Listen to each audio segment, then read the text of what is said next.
নমস্কাৰ, মই প্ৰণৱ দাসে আপোনালোকৰ ওচৰত ভোগালী বিহুৰ শুভেচ্ছা জ্ঞাপন কৰিলোঁ। লগতে আজি আকৌ এটা বেলেগ ধৰণৰ পাঠ পঢ়াৰ চিন্তাৰে আপোনালোকৰ মাজলৈ আহিলোঁ। এই যে দেখিছে আমাৰ সৰু মুনুই আৰু ডাঙৰ মুনুই গৰু খেদি আছে। মোটামুটি মাছ মাংসটো খায়ে থাকোঁ, উৰুকা বুলি এইটো মাছেদিয়ে খেদে দিলোঁ আৰু এইটো মাছেদিয়ে খেদে দিলোঁ। এতিয়া আপোনালোকক মই এইগিলান উৰুকা বা কিবা আলু বা কিবা এইগিলান নকওঁ, মই এটা গল্প মাতবা আলছোঁ। যতীন্দ্ৰনাথ দুৱৰাদেৱৰ মস্ত ভাল লাগিল গল্পটো পঢ়ি, সেয়ে ভাবিলোঁ আপোনালোককো মই মাতি পেলাই শুনে দিওঁ, আপোনালোকে শুনক। ইণ্টাৰেষ্ট লাগে না নালগে একবাৰ চাওকচোন গল্পটো। যতীন্দ্ৰনাথ দুৱৰাদেৱ বাৰু কোন আছিল তাৰে নাওমান আভাসটো শুনি লওঁ আগে। অসমীয়া সাহিত্যত বনফুলৰ কবি হিচাপে খ্যাত যতীন্দ্ৰনাথ দুৱৰাৰ জন্ম হয় 1892 চনত শিৱসাগৰত। 1909 চনত প্ৰৱেশিকা পৰীক্ষাত উত্তীৰ্ণ হোৱাৰ পিছত 1913 চনত কলিকতাৰ স্কটিছ চাৰ্চ কলেজৰ পৰা স্নাতক ডিগ্ৰী লাভ কৰে। দুৱৰাদেৱে ডিব্ৰুগড়ৰ কানৈ কলেজত অধ্যাপনা কৰি 1961 চনত অৱসৰ লয়। আপোন সুৰ, বনফুল, মিলনৰ সুৰ, মৰমৰ সুৰ আদি তেওঁৰ উল্লেখযোগ্য কবিতা পুথি। অমৰ তীৰ্থ তেওঁৰ অনুবাদ সাহিত্য। অসমীয়া সাহিত্যত কথা কবিতাৰ সৃষ্টি তেওঁৰ অনবদ্য অৱদান। 1964 চনৰ 5 জুলাই তাৰিখত দুৱৰাদেৱে ইহলীলা সম্বৰণ কৰে। আপোন সুৰ, বনফুল, মিলনৰ সুৰ, মৰমৰ সুৰ আদি তেওঁৰ উল্লেখযোগ্য কবিতা পুথি। আপোন সুৰ, মিলনৰ সুৰ, মৰমৰ সুৰ আৰু বনফুল। এতিয়া মই পাঠ কৰিবলৈ ওলোৱা গল্পটোৰ নাম হ'ল ডাং বৰলাৰ কেঁচুৱা দৰ্শন। লিখক যতীন্দ্ৰনাথ দুৱৰা। ডাং বৰলাৰ কেঁচুৱা দৰ্শন। টান টান টান তিনিটা বৰ টান, ৰজাৰ আগত কথা কোৱা টান, মদাৰ গছত উঠি পাণ পৰা টান, আৰু কাৱৈ মাছ বচা টান।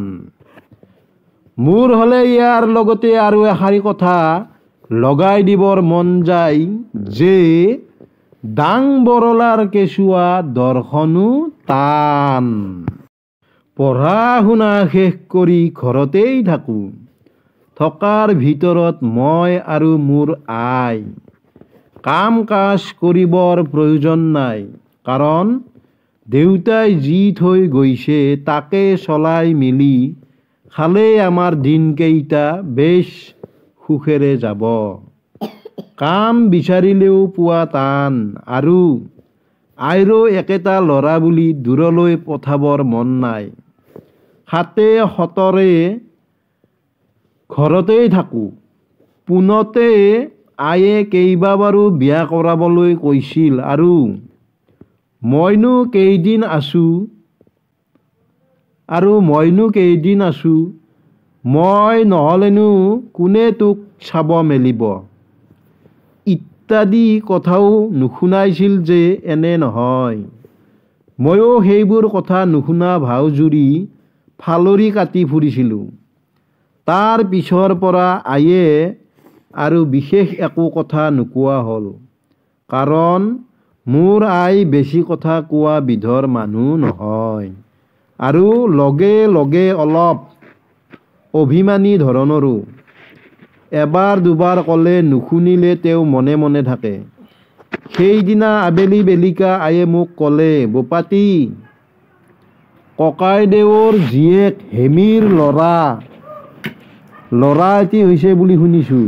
আজি এমাহমান হ'বলগীয়া হ'লেই। খবৰ এতিয়াও লোৱা হোৱা নাই। ময়ো ঘৰখন এৰি এতিয়া যাব নোৱাৰোঁ। বহুদিন তয়ো যোৱা নাই। কাইলৈ সোনকালে খাই বৈ উঠি এবাৰ খবৰ কৰি আহিবিগৈ। সেইদিনা তাতে থাকি পিছদিনাখন উভতি আহিবি। ময়ো বুলি শলাগি থলোঁ। মোৰ মোমাইৰ ঘৰ আমি থকা ঠাইৰ পৰা ৭-৮ মাইলমান দূৰ। ঘৰখন একেবাৰে আটোম-টোকাৰি বেছ ভাল লাগে। মাটিয়ে বাৰীয়ে মোমাইদেউ গাঁৱৰ ভিতৰত এজন আঢ্যবন্ত লোক। পুখুৰীত মাছ, গোহালিত গৰু, বাৰীত শাক-পাচলি সকলো আছে। মাহতলী সৰিয়হতলী নদন-বদন। কাৰো ওচৰত হাত পাতিব নালাগে। আনকি তেলকণো বাৰীৰ পাছফালে বকুল গছজোপাত পেৰি লয়। কিনাৰ ভিতৰত মাথোন লোণ ভেড়াহে কিনিব লাগে। ঘৰৰ ভিতৰত তাঁতশাল কেইবাখনো। ঘৰৰ তিৰোতা আটাইকেইগৰাকীয়ে কাজী। বোৱা কটা চলিয়ে থাকে। সেই দেখিয়ে মোমাইদেউৰ ঘৰলৈ যাবলৈ পালে ভাল লাগে। কিন্তু এইবাৰৰ যাত্ৰাটো আন ধৰণৰ। অৰ্থাৎ এইবাৰ খেনৰ এজাত।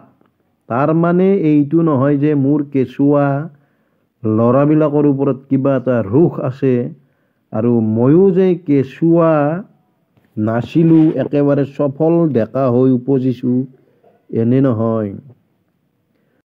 তেওঁলোকক মোৰ ভাল লাগে সঁচা, কিন্তু দূৰতহে, ওচৰত নহয়। কাপোৰৰ টোপোলাৰ ভিতৰত সৰু অকণমান ফুলকলিৰ দৰে নাকটিৰে সৈতে তেওঁলোকে যি ধেমালি কৰে তাক বুজাই বুজক। নুবুজাই দূৰৰ পৰাই ৰং চাওক, কিন্তু কাষলৈ আহিলেহে টান। আৰু এটা কথা মোৰ আচৰিত লাগে যে সেই অকণমান মুখতেই কেনেকৈনো বুজোতাসকলে মাক গঢ়ি হৈছে, বাপেক গঢ়ি হৈছে বুলি কয়। এদিন মোৰ পেহী এগৰাকীক এই বিষয়ে সোধাত তেওঁ লৰালৰিকে ক'লে, নেপায় বোপাই এনেবোৰ কথা ক'ব। তেওঁলোক হৰি ভগৱন্ত বস্তু। ঈশ্বৰে তেওঁলোকক ভালে ৰাখক।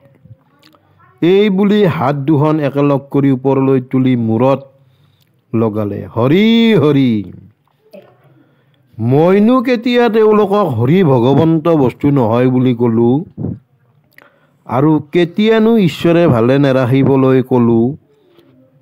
মই দেখোন একোকে বুজিব নোৱাৰিলোঁ। অথচ এই পেহীগৰাকীয়ে মোক এদিন কৈছিল, কপালখন বাপেকৰ দৰে হৈছে বুলি। কপালখন বাপেকৰ দৰে হৈছে বুলি ক'লে মাক বাপেকে হেনো বৰ ৰং পায়। যাওক সেই কথা। এইবোৰ ভাবি চিন্তি পিছদিনা সোনকালে খাই বৈ উঠি হাতত ছাতিডোখৰ লৈ মোমাইদেউৰ ঘৰলৈ যাবলৈ ওলালোঁ। আয়ে আহি ৰূপ দুটকা হাততে গুজি দি ক'লে, বোলে সুদা মুখে ল'ৰা চাব নাপায়। আবেলিৰ অলপ আগতে মোমাইদেউৰ ঘৰ পালোগৈ। মোমাইদেৱে বাহিৰতে বহি মানুহ দুজনমানক কিবা কামৰ দিহা দিছে। মোক দেখি ক'লে, অ' বোপাটি আহিছে। মোৰ আইৰ গা ভালনে? মই ভাল বুলি কোৱাত তেওঁ ক'লে, এৰা ময়ো নানা লেঠাত পৰি তহঁতৰ তালৈ যাব পৰা নাই। তাতে আকৌ হেমিৰ অসুখ লাগিল। বহ, হাত ভৰি ধুই চাহ জলপান খা, আজিতো থাকিবিয়েই নহয়। এই বুলি তেওঁ ভিতৰলৈ মাত লগালে। অ' চুমি, চাও ককাইদেউ আহিছে, ওলাই আহ। নিশ্চয় আকৌ পিছৰ খণ্ডকেইটি লৈ আপোনালোকৰ মাজলৈ আহিম। আজিলৈ এইখিনিতে সমাপ্ত কৰিলোঁ। এই যে ডাংবৰলাৰ কেঁচুৱা দৰ্শন, ঘটনাটো বহুকেইটা খণ্ডত আছে। আপোনালোকে গোটেইকেইটা খণ্ড চাবচোন। কেনে লাগে শুনি মোৰ হ'লে বৰ ভাল লাগিল, সেয়ে মই পাঠ কৰি দিলোঁ, আপোনালোকেও শুনিব।